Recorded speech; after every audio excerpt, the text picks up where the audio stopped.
Assalamualaikum warahmatullahi wabarakatuh.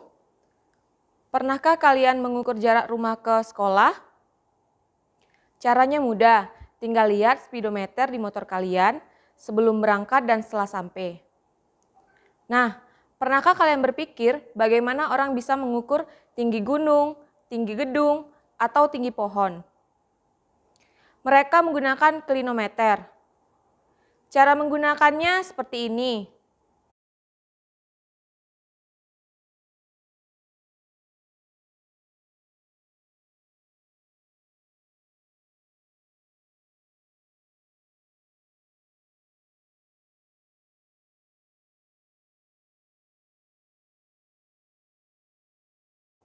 Nah, sudut yang terbaca pada busur tadi yang kita gunakan untuk menghitung tinggi tiang bendera dengan menggunakan perbandingan trigonometri. Ya, video kali ini kita membahas tentang perbandingan trigonometri bersama saya, Ibu Desya Dayu Anggita.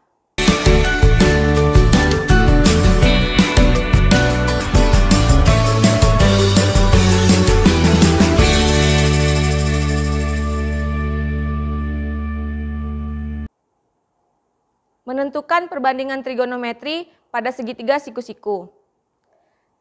Diberikan segitiga siku-siku KLM dengan siku-siku di L dan sudut alfa terletak pada sudut K.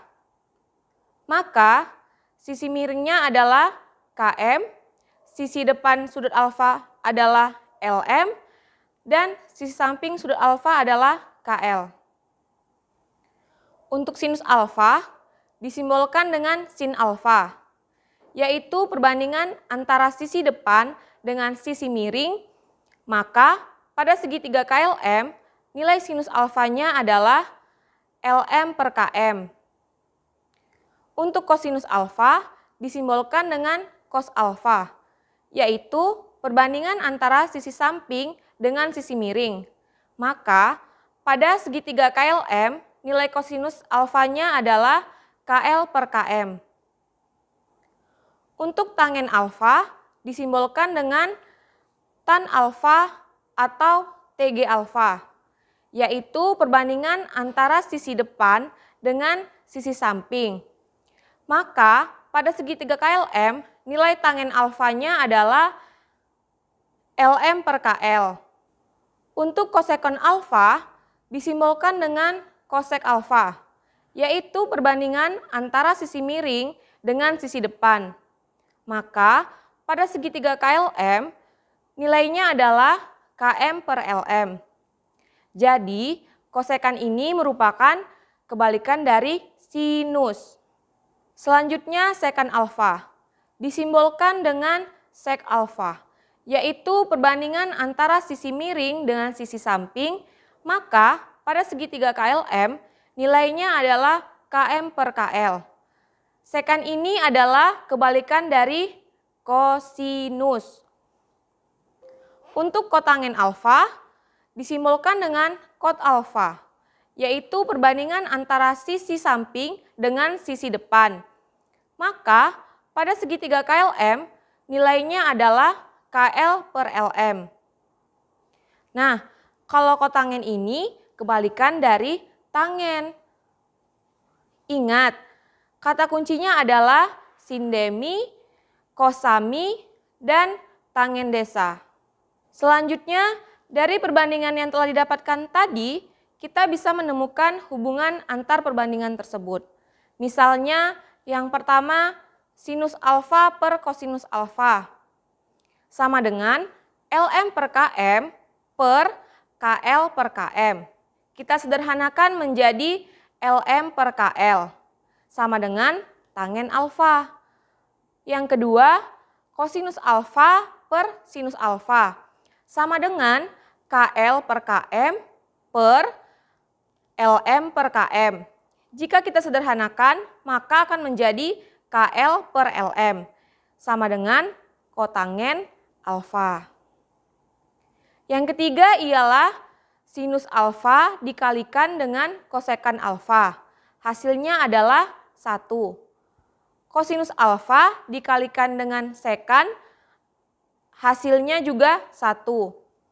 Dan untuk tangen alfa, jika dikalikan dengan kotangen alfa, hasilnya juga 1. Jadi, hasil kali 2 perbandingan yang saling berkebalikan nilainya adalah 1. Untuk lebih memahaminya lagi, mari kita bahas contoh soal berikut. Contoh soal pertama, perhatikan gambar berikut. Tentukan nilai sinus alfa, kosinus alfa, tangen alfa, kosekan alfa, sekan alfa, dan kotangen alfa. Pertama ada sindemi, maka untuk sinus alfanya itu adalah depan per miring. Hasilnya yaitu 12/13. Yang kedua kosami. Untuk mengetahui nilai kosinus alfanya yaitu samping per miring. Maka hasilnya 5/13. Untuk tangen desa, tangen alfanya itu depan per samping. Hasilnya yaitu 12/5. Selanjutnya kosekan. Kosek ini simbol lain dari kosekan. Ibu sengaja menuliskan berbagai bentuk simbol agar kalian mengetahui simbol-simbol yang sering digunakan. Kebalikan dari sin, maka kosekan alfa itu hasilnya 13/12. Sekan kebalikan dari kos, maka sekan alfa hasilnya 13/5. Untuk kotangen kebalikan dari tangen, maka kotangen alfa hasilnya adalah 5/12. Sampai sini paham kan? Kemudian kita bahas contoh soal berikutnya.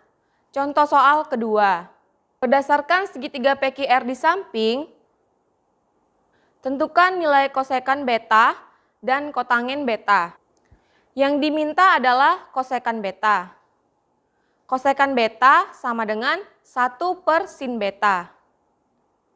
Jika sin demi, maka kosekan sama dengan miring per depan. Miringnya PR, depannya QR. Maka kita gunakan teorema Pitagoras untuk menghitung panjang QR.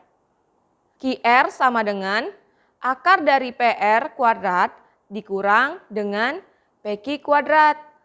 Maka akar dari 4 kuadrat dikurang 2 kuadrat hasilnya adalah akar 12. Akar 12 kita sederhanakan menjadi 2/3. Sehingga nilai kosekan beta adalah miring per depan, yaitu 4/2/3. Kemudian kita rasionalkan dengan dikali 2/3/2/3. Hasilnya yaitu 8/3/12. Kita sederhanakan menjadi 2/3/3. Berikutnya kotangen beta. Kotangen beta merupakan kebalikan dari tangen. Jika tangen itu desa, maka kotangen betanya adalah samping per depan, yaitu 2/2/3. Kemudian kita rasionalkan dengan dikali 2/3/2/3. Hasilnya adalah 4/3/12. Disederhanakan menjadi 1/4/3. Sekarang kita bahas contoh soal nomor 3. Diketahui segitiga ABC, siku-siku di B, jika kosinus A sama dengan 6/10, nilai kosekan A-nya adalah. Pertama, untuk mempermudah, kita gambar terlebih dahulu segitiga ABC. Karena yang diketahui itu kosinus A sama dengan 6/10 dan kosinus itu adalah sami atau yang disebut dengan samping miring, maka sisi sampingnya adalah BA yaitu 6 dan sisi miringnya adalah AC yaitu 10. Karena yang diminta adalah nilai kosekan A, maka untuk kosekan A itu adalah 1/sin A. Nah, sin adalah demi, depan miring, maka untuk kosekan yaitu miring per depan. Berarti kita harus menghitung panjang sisi depan atau panjang BC. BC sama dengan akar dari AC kuadrat dikurang AB kuadrat, maka akar dari 10 kuadrat dikurang dengan 6 kuadrat hasilnya adalah akar 64. Akar 64 itu hasilnya adalah 8. Selanjutnya kosekan A, yaitu miring per depan atau AC per BC. Nilainya adalah 10 per 8. Disederhanakan menjadi 5 per 4. Jadi kosekan A adalah 5 per 4. Nah, kita telah membahas perbandingan pada segitiga siku-siku. Yang besar sudutnya tidak diketahui. Sekarang kita bahas sudut-sudut istimewa. Sudut yang istimewa itu ada 0 derajat, 30 derajat, 45 derajat, 60 derajat, dan 90 derajat. Nilai sinus sudut istimewa. Setengah akar 0 sama dengan 0, setengah akar 1 sama dengan setengah, setengah akar 2, setengah akar 3, dan setengah akar 4 hasilnya adalah setengah dikali 2 sama dengan 1. Nilai kosinus sudut istimewa adalah 1, setengah akar 3, setengah akar 2, setengah, dan 0. Jadi untuk urutannya ini kebalikan dari sin. Kemudian nilai tangen. Sebelumnya kita telah menemukan hubungan antara sinus, kosinus, dan tangen. Yaitu tangen sama dengan sinus per kosinus, maka nilai tangen sudut istimewa adalah 0, setengah akar 3, 1, akar 3, dan tak hingga. Berikutnya nilai kosekan. Ingat, kosekan itu kebalikan dari sinus. Maka nilai kosekan sudut istimewa adalah 0, 2, akar 2, 2 per 3 akar 3, dan 1. Kemudian untuk nilai sekan merupakan kebalikan dari kosinus. Maka nilai sekan sudut istimewa adalah 1, 2 per 3 akar 3, akar 2, 2, dan 0.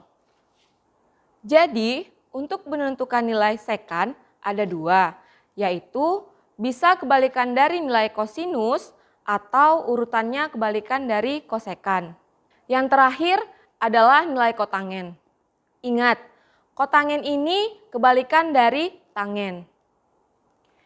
Yaitu kotangen sama dengan kosinus per sinus. Maka nilai kotangen sudut istimewa adalah tak hingga, akar 3, 1, sepertiga akar 3, dan 0. Jadi kalian cukup menghafal nilai sin saja. Untuk menentukan nilai perbandingan yang lain, ingat hubungan antar perbandingan itu. Sampai sini paham ya? Nah, bagaimana aplikasi perbandingan sudut tersebut? Mari kita bahas contoh soal berikut. Adam yang memiliki tinggi badan 160 cm melihat sebuah pohon di depan rumahnya. Jika jarak Adam ke pohon tersebut 5 meter, berapakah tinggi pohon tersebut jika Adam melihat puncak pohon dengan sudut elevasi 45 derajat? Kita ketahui Adam dengan tinggi badan 1,6 meter, jarak Adam dan pohon 5 meter, dan melihat puncak pohon dengan sudut elevasi 45 derajat. Yang ditanya tinggi pohon tersebut. Maka berdasarkan sketsa contoh tersebut, terlihat bahwa perbandingannya antara sisi depan dan samping sudut tersebut. Sisi depannya ini, sisi sampingnya ini, sehingga kita menggunakan perbandingan tangen desa. Tangen 45 derajat sama dengan depan per samping. Tangen 45 derajat itu nilainya adalah 1, sisi sampingnya 5 meter, maka panjang sisi depan adalah 1 dikali 5 meter sama dengan 5 meter. Sehingga tinggi pohon tersebut yaitu panjang sisi depan ditambah dengan tinggi Adam. Panjang sisi depan 5 meter ditambah tinggi Adam 1,6 meter, maka hasilnya adalah 6,6 meter. Jadi, tinggi pohon tersebut adalah 6,6 meter. Demikian pembelajaran kita hari ini. Semoga kalian memahaminya dan bisa mengerjakan latihan berikut. Jika ada yang ingin ditanyakan, silakan bertanya ke Ibu.